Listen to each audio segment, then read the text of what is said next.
you can't train heart. It's either there or it isn't. Yeah. You know, it's kind of like a chin. It's like a chin. It's there or it isn't. You either got a chin or sometimes you have a chin and you lose it, but you can't train a chin and you can't train heart.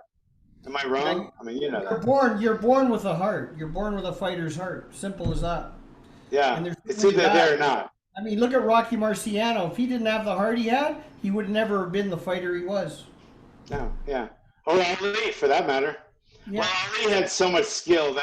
Yeah. I mean, a guy like him has so much skill, but then his heart was tested, so you can't take that away.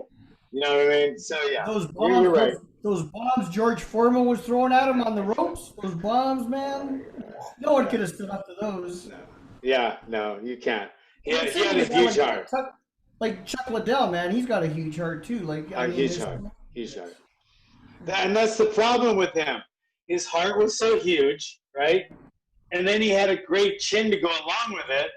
But then when he lost it, but then he lost his chin and his heart didn't go anywhere, so he couldn't adapt and become a boxer, takedown guy. He couldn't change. Like we tried to change him towards the end, but he didn't want it. He said, if I'm gonna fight, I'm gonna go out on my shield. I'm not gonna box around. I'm not gonna take people down. I'm gonna slug. And even though he knew his chin was waning and it was leaving him, he wanted to go out with like a warrior, and that's what he did. You know, you can lose a chin, but you're not going to lose your heart. And it happens so much with a lot of fighters because Sugar Ray Leonard's last fight, he had a great chin. Sugar Ray Leonard did, and who knocks him out in his last fight? Hector Camacho, who can't punch, he can't break an egg. But Leonard's chin was gone by that time, right? So I think another thing that went with Sugar Ray was Sugar Ray Leonard.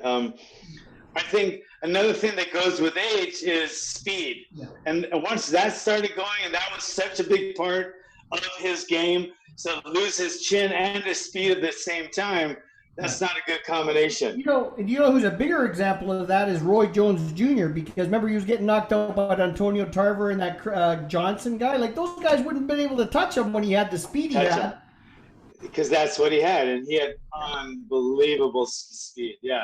I sparred with Roy Jones at the '88 Olympics before the Olympic Games. Roy Jones and I sparred 3 rounds before because I never boxed on the first day. He never boxed the first day. We were just at the training center and we sparred together. And that guy is one fast mother, but he's got such great waist movement. Eh? Like that waist movement on that guy is just unbelievable. He can pull punches, slip side, like it's all from the waist, right?